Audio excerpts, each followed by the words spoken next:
Already na Hello, po. Miss Carla of Dakila Elementary School. How are you doing? Doing fine. Thank you. Okay. Thank you so much. First of all, we would like to thank you for accepting our invitation and please be guided that this is a interview. We just prepare a few questions here for you in order for us to get some tips and advice in teaching strategy. So, are you ready, Miss Carla? I have to. Okay. So let's begin. Okay, so good morning, Miss Carla. For our first question, what are your goals for your pupils or students? What were my goals for my past Yes, ma'am. learners before I became a school head? Yes, ma'am. Uh, it's usual for all of the teachers, of course, to uh, convey them not just the uh, context of the disciplines, especially English, if that's what you're, I know, what you want to focus on today. Not just to imply the context of the subjects that I was teaching them, but the of course the values of having to uh, know those or having to be aware of the lessons in the specific disciplines that I taught them. Okay, ma'am. Thank you. For our next question, Miss Pineda.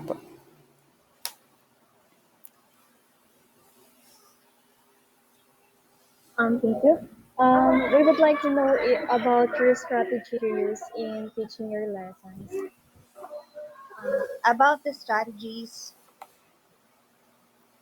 eh, kasi di ba we have uh, there are distinct differences between strategies, methods, ano pa ba, approaches. And I'd like to be honest with you that I actually forgot about those differences. I'm not sure if that's uh, the things that I'm going to say are actually strategies. Maybe they might be methods, approaches. But what I meant is, just please bear with me if I'm going to say are actually not strategies in teaching. But um, is it specifically in English? No, it's fine. It's fine if you're gonna. In different subject areas, there are approaches, methods, strategies that are which are more applicable. Um, I I spent my career as a science teacher, so I think I can answer in that perspective. Um, it has to be scientific, of course, because that's science subject. And uh, what else? They have whenever I have my lesson, depending on the section that I handle, because I don't know if you're aware of the SSES section. Are you aware of that section? When I was Simi Santa Rosario, I I was more um, liberal when I was teaching. I always let them discover the lesson that we were going to have each day. While we also when I was teaching the regular sections, uh, I cannot say lower sections kasi Yes. wala na tayong ganun ngayon. We want to sway that sway from that idea anymore to avoid discrimination. Uh, I tend to be more autocratic kasi they have different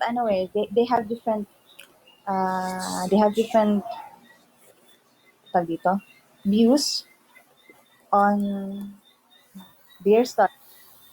Of course, you know that the high the more competent section or the SS6 section are more focused on uh, being engaged on your lessons.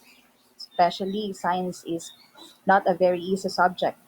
Uh, while regular sections tend to just, mm, tawag dito? Oh, well, not most of them. Most of them, I mean, not all of them, but most of them tend to just look at things in a playful manner. So as I mentioned earlier, I was a bit autocratic to them, Autocratic. uh, in a way that I the the focus of the lesson or the lesson of the day usually comes from me or came from me instead of from them. Okay. And in that way, I gain more control of their while teaching SSES sections or the SSES section uh, taught me to adjust in a way that um, they have to talk to each other. They had to talk to each other. Uh, they had to. They sometimes they even uh, go ahead of the usual parts of the chronological order of my lesson. They So, already for have instance, the I have information. no, no, no. Di ba we have a part of our lesson when we ideally Yes. tend to reveal Mm. the focus of the lesson or the lesson of the day. Even during the motivation part, uh, with wrong questions or with wrong manners of questioning, they tend to go ahead of you. So I learned that I have to also be careful with my questions if I want to follow the order of the lesson. Otherwise, it will be finished. But Okay. sometimes really it happened. It Okay, thank you so much. So I think we can proceed with the next question, Charles. Okay pa.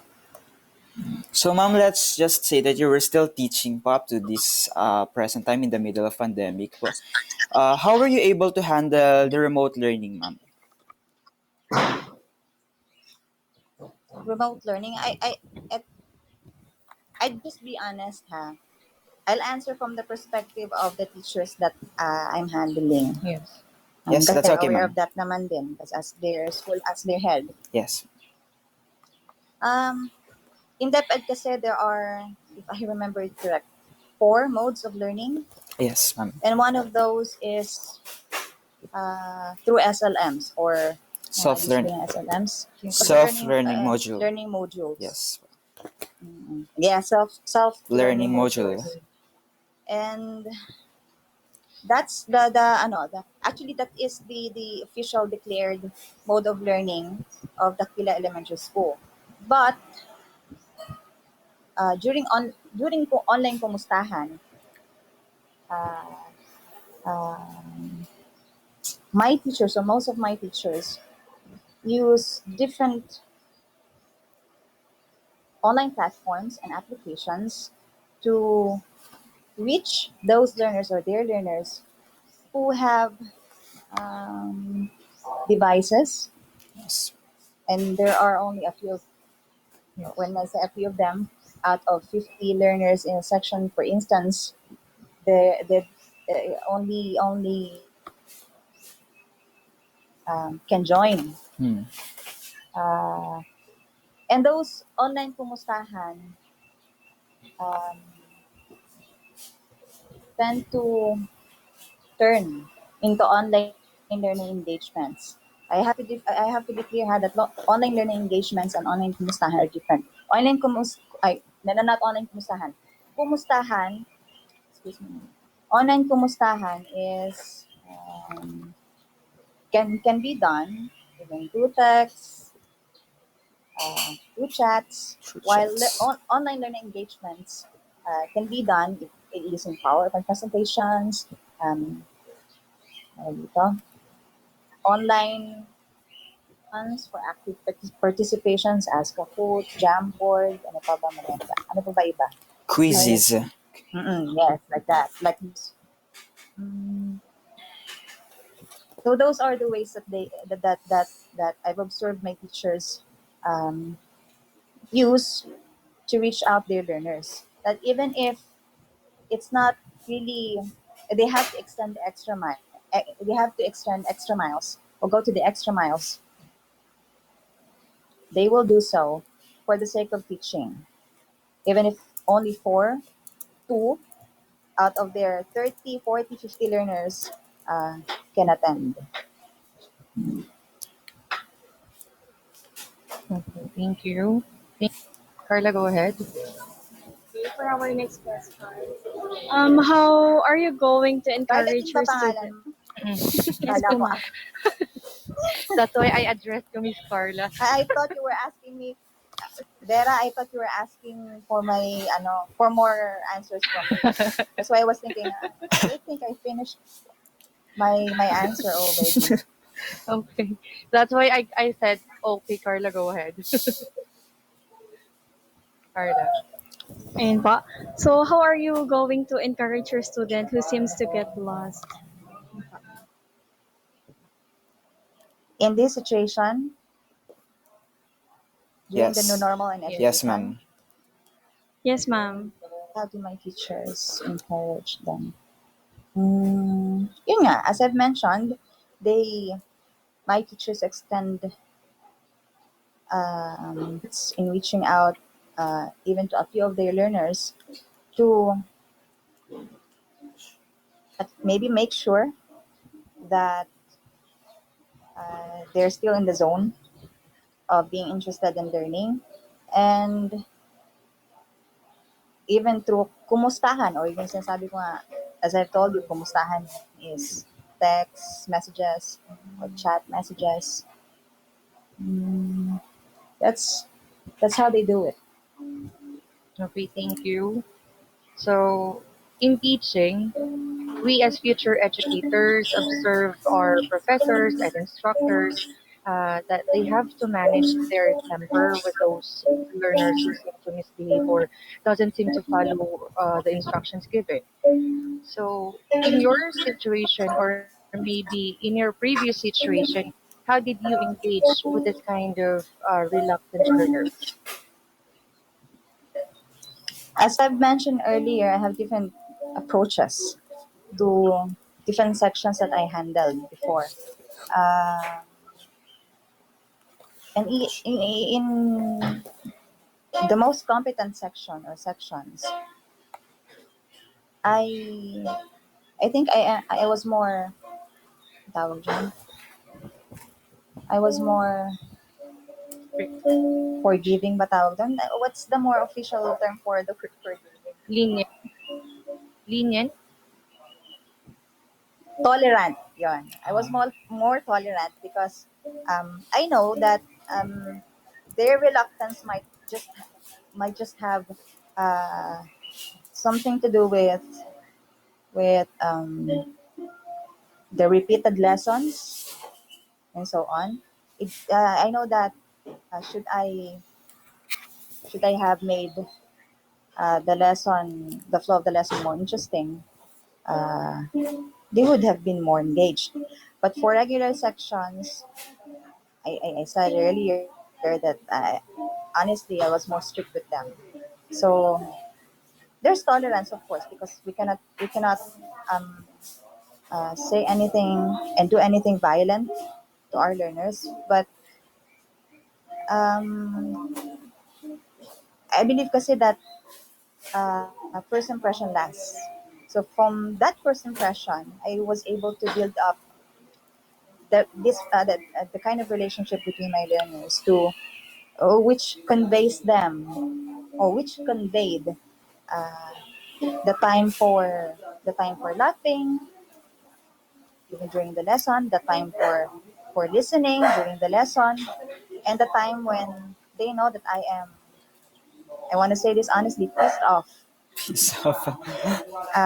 and they know when the when my buttons of limits are being pushed or was being pushed or were being pushed. Okay. Ayun. again, in the more competent sections, I tend to be more tolerant in a way that I I I I I know because I knew that it might just have something to do with me or might not. It probably, not just possibly, probably had something to do with the flow, my choice of flow of lesson. Whilst in the regular section, I was more strict. So I don't give any room for reluctance. I didn't give any room for reluctance. Even if you're sleepy, I just want to, even sleepy during my lesson, I just want to see them looking at me. And that's enough. That was enough for me. So that's true that in teaching, one size fits all isn't really applicable. Pardon? One size fits all. It's Yes, not it's not really true. applicable in teaching. Yes, it's not true. You have to adjust. Yes. Thank you. Next, please go ahead, Charles. Okay, so another question, ma'am, is aside from the new normal challenge in teaching, what else do you consider is the greatest challenge you face today?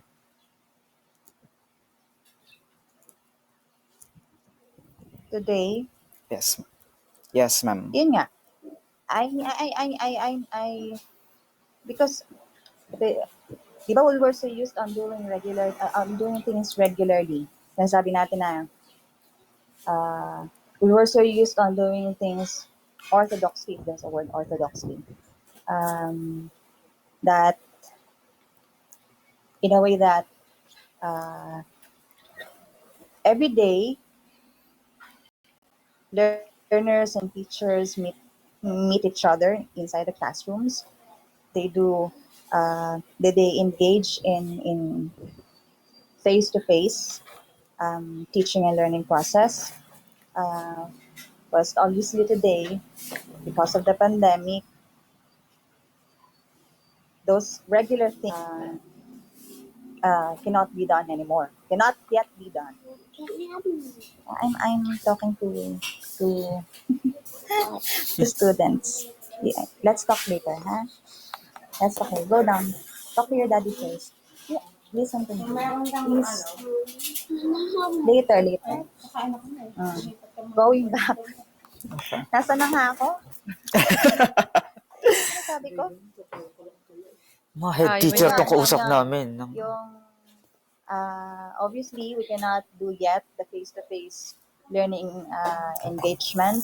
Kumain na kayo, And we kako. know the reason why. And that is, I think, the greatest, and also the adjustments that teachers had to deal with uh, just to make sure that education continues. Diba? They have to uh, use different avenues Ano, which ma? was not used before because the situation Hindi was kumain na was kako not kayo. Hindi present ako before. makalipat. Head teacher ang kausap namin, ma. So that's it. Sige, open ka. O sige na, dumaan na kayo. Thank you, ma'am, for that very wonderful answer. And for our last question, we would like to know if, about how can you assure the effectiveness of your students? How can you assure the effectiveness of your teaching to students? It depends kasi on the learning mode that the school is using in the new normal setting of education. Like I said, at the Kila Elementary School, the officially declared mode of instruction is through SLMs. Ayun nga sabi niya, self-learning modules, Self-learning modules. which actually does not include online learning engagement. Only pumustahan. Diba, I already mentioned the difference of the two earlier. Uh, of course, in SLM, learners or the parents have to bring back the answered SLMs to agreed upon schedule, and that's one way.